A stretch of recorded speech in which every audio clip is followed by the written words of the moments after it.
Type of tokens अपन देखेंगे। इसके अंदर क्या मेरे पास पंचुएशंस आते हैं।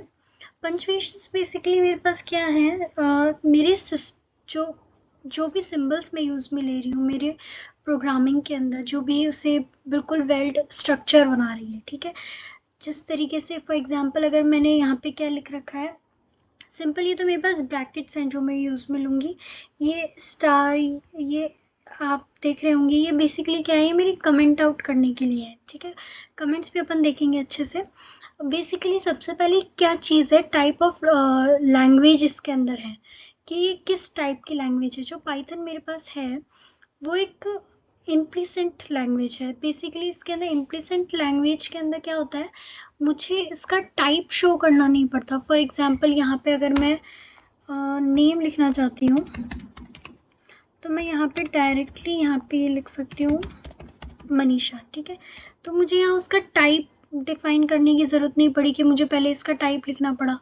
कई लैंग्वेजेस क्या होती हैं, वो इम्प्लिसिट नहीं होती, एक्सप्लिसिट होती है, जिसके अंदर मुझे क्या करना पड़ता है, ये बेसिकली क्या है, मेरा स्ट्रिंग टाइप का है। तो यहाँ मैं क्या लिखती हूँ, स्ट्रिंग टाइप डिफाइन करूँगी, फिर नेम लिख के और उसके बाद मेरा वो चीज़ असाइन करूँगी।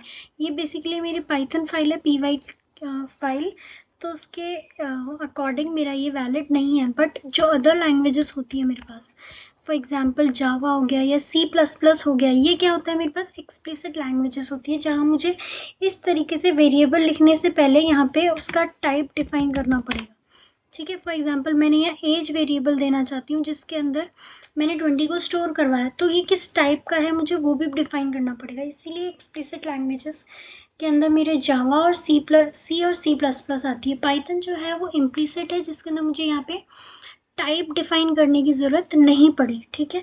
और ये क्या है, बेसिकली मेरे पास टाइप लैंग्वेज है जिसके अंदर मुझे उनके टाइप्स को क्या करना पड़ता है, डिफाइन करने की मेरे पास ज़रूरत नहीं है। तो ये सिंपली टाइप लैंग्वेज है ऑलरेडी, इसका मतलब, ठीक है। और ये जो पंचुएशंस हैं ये अपन आगे जाके और देखेंगे, जहाँ पे इस तरीके से अगर मैंने किसी भी वेरिएबल को लिखा है a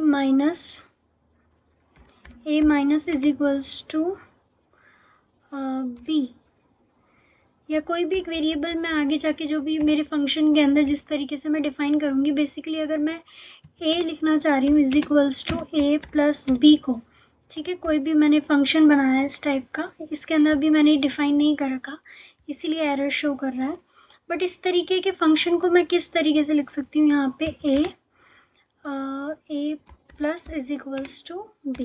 तो ये बेसिकली दोनों ही सेम चीज़ें हैं, जहाँ पे मेरा ये a क्या होगा, यहाँ पे आके मेरा b के साथ ही ऐड ऑन हो जाएगा। तो इसी वे को मैं यहाँ इस तरीके से भी लिख सकती हूँ। अभी ये मेरा इनवैलिड है बिकॉज मैंने यहाँ पे उसे प्रॉपरली डिफाइन नहीं कर रखा a और b वेरिएबल को, ठीक है। तो ये तो हुआ मेरा सिंपल छोटा सा और इंट्रोडक्शन के अंदर कह सकते हैं अपन।